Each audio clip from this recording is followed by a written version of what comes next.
Olá, minhas amigas e meus amigos. Do Oiapoque ao Chuí, baixou uma cortina de censura sobre o Brasil. Gente, hoje eu pergunto a vocês se houve alguma votação na Câmara e no Senado. Aliás, teria que haver 2 votações na Câmara e 2 votações no Senado, com no mínimo 60% dos votos dos deputados e dos senadores, para revogar o artigo 220 da Constituição, que foi revogado no TSE. Porque o artigo 220 não adianta firula de judiciário. É o que está escrito aqui, na Cidadã, para a gente ler. Para todo mundo ler. A Constituição é minha também, é sua também. E você também é guardião da Constituição. Cada um de vocês. Tem muita gente que diz, vamos rezar. Gente, Deus já fez a sua parte com o Brasil, agora cabe a nós. Não deixar que esse país seja destruído pela desordem, que é a desobediência à Constituição. 220 diz que a manifestação do pensamento, a criação, a expressão e a informação, sob qualquer forma, processo ou veículo, não sofrerão qualquer restrição. Parágrafo 1º. Nenhuma lei conterá dispositivo que possa constituir embaraço à plena liberdade de informação jornalística em qualquer veículo de comunicação social. Parágrafo 2º. É vedada toda e qualquer censura de natureza política, ideológica e artística. Gente, vocês dirão, mas aí a liberdade pode virar uma libertinagem. Não, a cláusula pétrea, artigo 5º, diz lá na linha 4ª, é livre a manifestação do pensamento, sendo vedado o anonimato. 5, é assegurado o direito de resposta proporcional ao agravo, além da indenização por dano material, moral ou à imagem. E tem o Código Penal, que pode pôr na cadeia a calúnia, a injúria e a difamação. Eu estou me referindo a uma censura prévia, segundo o brilhante jurista Ives Gandra Martins, né, que é censurar o futuro, sem saber sequer o conteúdo. O ministro que discordou dessa decisão, ministro Raul Araújo, nos informou que a corte julgou, mas não viu o documentário que pergunta quem mandou enfiar a faca de Adélio Bispo na barriga do candidato Bolsonaro. Não pode sair agora, só pode sair depois da eleição, essa foi a decisão. Foi 4-3. Os que votaram pela censura, Lewandowski, Alexandre de Moraes, Benedito Gonçalves, aí a censura e a gente sente o fumus do ativismo. E a ministra Carmen Lúcia, que expressou um voto em que revela o dilema dela. Mas, claro, ela, quando assumiu o Supremo, ela disse, cala a boca, já morreu. Eu imagino o debate interno nessa juíza.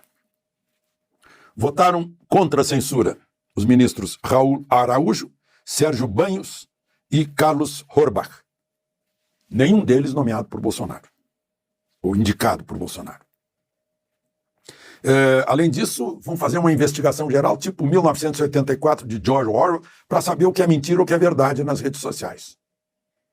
Não sei se vão recorrer a algum poder divino para definir o que seja a verdade. Onde está a verdade?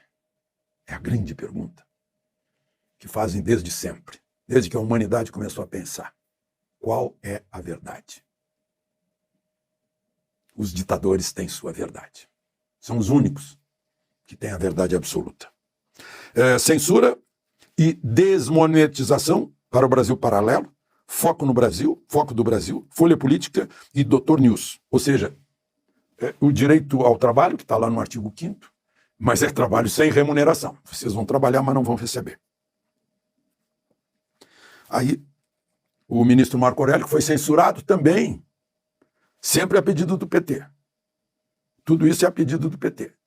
Eu não sei por que um candidato precisa de tanta censura. Não sei. O ministro Marco Aurélio, que foi presidente do TSE. E foi um presidente, você sabe aquele juiz de futebol que passa despercebido? Você só vê o jogo. Assim foi Marco Aurélio. Parcimonioso, não se meteu, não interferiu, aplicou e administrou. E deu certo. ele está achando que agora os tempos são muito estranhos. Eu até acho que essa é uma frase de Roosevelt, talvez, ou de algum assessor dele. Mas são tempos muito estranhos mesmo. E ele fez um desabafo: censura nunca mais. Ives Gandra Martins chegou a contar que em 64 anos de exercício da profissão, inclusive tendo sido professor de alguns ministros do Supremo, nunca viu isso. Nunca viu censurar o futuro. 64 anos, ele passou pelo período militar. Como eu passei também, entrei no jornalismo em 1971. Eu nunca vi nada parecido. Censura pontual, sim, tinha um censor na redação do jornal em que eu trabalhava, Jornal do Brasil. Censores lá no Estadão, que punha receita de bolo quando era censurado. A Jovem Pan está sendo censurada, vai botar receita de bolo?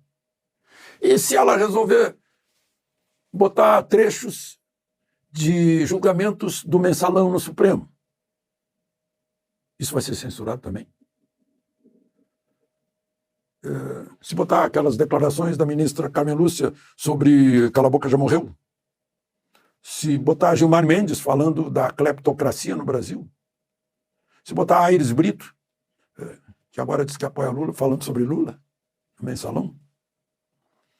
Se botar Joaquim Barbosa, fazendo elogios à singularidade de ter um deputado na Câmara que nunca recebeu propina?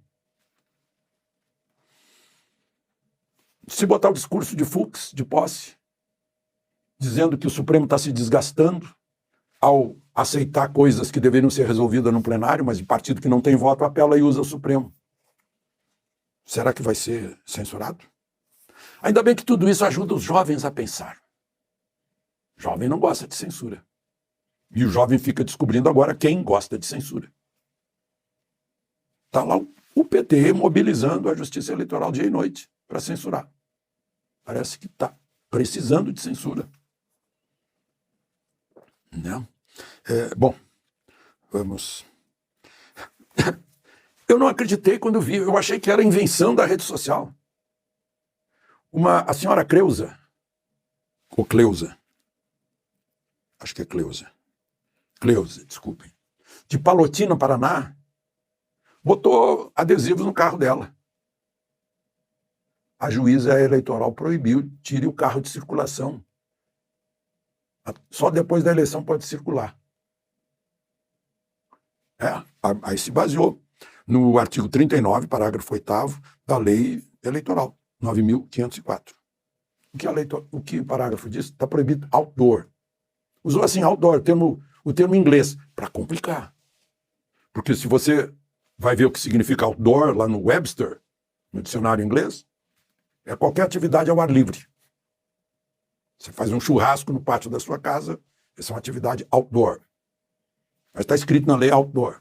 Aí eu fui ver no Aurélio do Positivo, e o Aurélio botou outdoor lá, explicando que se trata de cartaz de propaganda, um grande painel de propaganda de beira de estrada. Aí sim, porque quando veio para cá era outdoor advertisement, ou ad, né? Ou seja, propaganda para o lado de fora. E aí a juíza generalizou, não está nesse carro, não pode. Agora imagina se a dona Cleusa não tem garagem. Ela vai ser punida por ter que deixar o carro no meio-fio? Não foi só ela não, lá em Chapecó, a Justiça Eleitoral, eu vou fazer propaganda da loja, porque merece, perfeito. A dona da loja anunciou na vitrina desconto de 22% para compras à vista. A Justiça Eleitoral mandou tirar o desconto de 22%. Ou ela põe 23% ou 21%. Gente, sabe o que eu estou preocupado? Cuidado. De Brasília, Alexandre Garcia.